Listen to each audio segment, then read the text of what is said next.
में इस वक्त मौजूदगी अमित शाह की, क्या कुछ कह रहे हैं सुन लेते हैं एक बार। विप्लव कुमार देव जी, श्री राजीव भट्टाचार्य, संसद सदस्य राज्यसभा, श्रीमती महारानी कृति सिंह देव बर्मन जी, सांसद लोकसभा,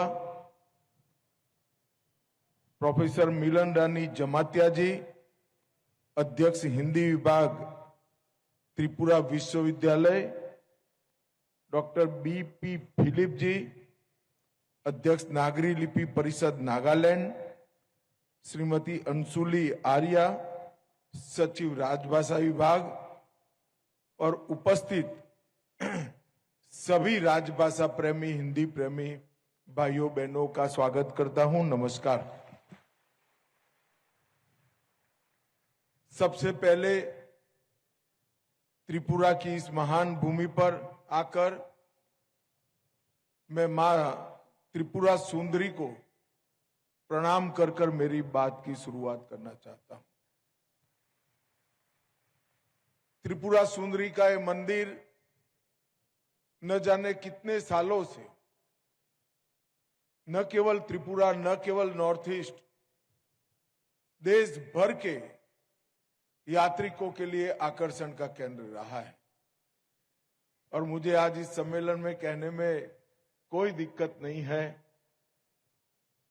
जब जब मेरे जीवन में संकट आया, मुझे लड़ने की प्रेरणा यही त्रिपुरा सुंदरी मंदिर ने दी है। मैं फिर से एक बार मां त्रिपुरा सुंदरी के चरणों में प्रणाम कर कर मेरी बात की शुरुआत करना चाहता हूं। मित्रों, यहां पर ढेर सारे राजभाषा का महत्व समझने वाले उत्तरी क्षेत्र के, पूर्वोत्तर के और पूर्वी क्षेत्र के ढेर सारे महानुभाव वहां पर उपस्थित हैं। मैं आज इस सम्मेलन में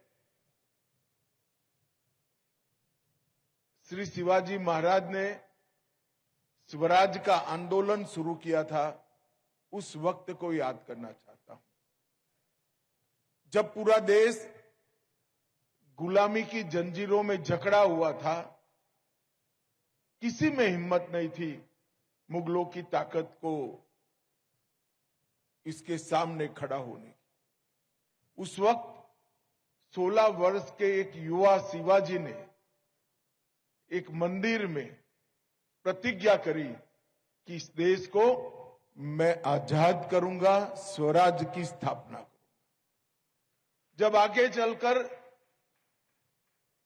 छत्रपति के रूप में शिवाजी महाराज का राज्याभिषेक हुआ और हिंदवी स्वराज की स्थापना हुई, तब कई जगह पे उल्लेखित है शिवाजी महाराज और गाग भट्ट का संवाद कि स्वराज का मतलब क्या है। स्वराज का मतलब सिर्फ शासन नहीं है। स्वराज का मतलब होता है स्वभाषा, स्वराज और स्वधर्म, ये तीनों मिलकर स्वराज होता है।